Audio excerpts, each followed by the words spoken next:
Hello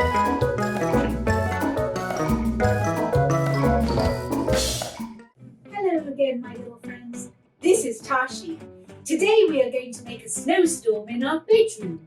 It's really easy. But first, you have to dress for the occasion because, as you know, winter is very cold. I love the snow, but I get cold easily, so you really have to dress up warm, and a scarf is a must. You put on your scarf like so.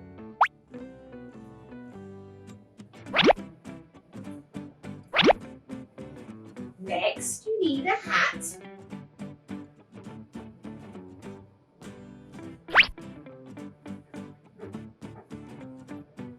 And then your favourite gloves.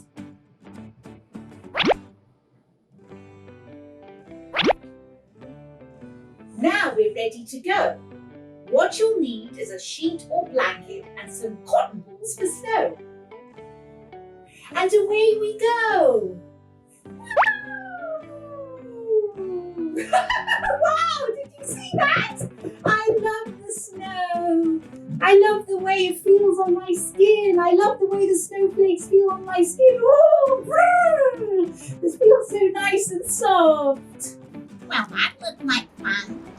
Children, did I hear you made your own snowstorm? Good, have fun! Peekaboo, I see you! Could you please like, subscribe, comment and share my videos? Thank you. Cheerio!